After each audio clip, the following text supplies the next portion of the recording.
మూసి బాధితురాల్లో ఒకదాన్ని నేను కూడా ఫస్ట్ సారి అది హైడ్రా వచ్చినప్పుడు మా కోడలు నిండు గర్భిణి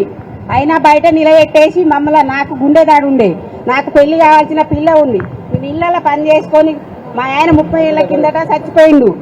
ఇప్పుడు ఇల్లు కూలుస్తానంటే మేము ఎలా ఓడ్చుకునేది మేము చాలా బాధలు పడి కట్టినాం మా పెద్ద మనవడు పుట్టినప్పుడు కేసీఆర్ కిట్ వచ్చింది ఏ కిట్ రాలేదు ఈసారి వచ్చి మేమున్నామంటూ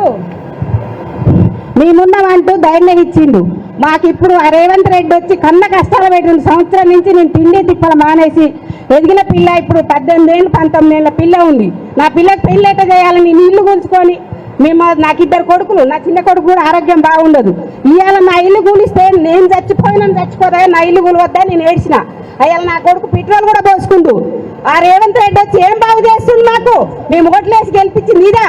ఆయన ఏం చేసిండు ఏం చేయలేదు కేసీఆర్ ఉండగా 2000 ఇచ్చిండు పింఛను ఇలా 2000 ఇస్తుండు అదేదో నా మూసి ఉంటే ఆయనకు ఉంటే చేసుకోమని మూసిలో చేసుకోమని మా ఇళ్ళ నుంచి పోనిస్తే మేము ఇవ్వం నేను కన్న కష్టాలు పడి రిజిస్ట్రేషన్ చేయించుకున్నా ఇల్లు కట్టించుకున్నా నేను ఇళ్ళలో పాస్పోర్ట్ చేస్తున్నా నాకు మా ఆయన లేడు ఆ పిల్లలు పోతే నాకు అదే ఆధారం ఇల్లు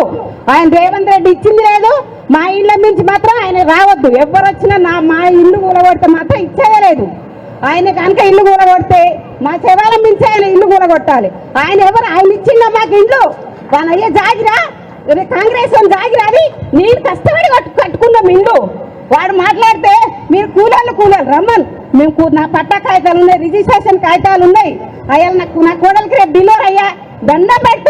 పెడతాం అన్నా ఇల్లు లేదు బయటికి నడురండి మమ్మల్ని నూకేసి ఇంట్లో జోరబడి మా కోడలు గుంజిండు ఆ రోజు పరిస్థితి నా కోడలికి 60-70 వేలు అయినాయి ఆపరేషన్ బయట ఒకరోజు లేట్ అయితే ఈ రేవంత్ పాలన ఏం బాగుంది ఎవరైనా మాట్లాడిన వాళ్ళే లేరు మాట్లాడితే మీ మూసే మరి ఎందుకు పడాలి మా ఇళ్ళలో మరి ఎందుకు పడాలి మూసే ఉందా ఇళ్ళకి ఇంకో వేరేది లేదా మా ఇల్లు అయితే ఇచ్చేయలేదు సార్ ఎవరు ఏం చేసినా సరే మేమైతే సావనలు వేస్తా కానీ నా ఇల్లు అయితే ఇయ్యాను నేను అంతే సార్ నేను నాకు కూడా ఆరోగ్యం బాగుండే సార్ మాట్లాడి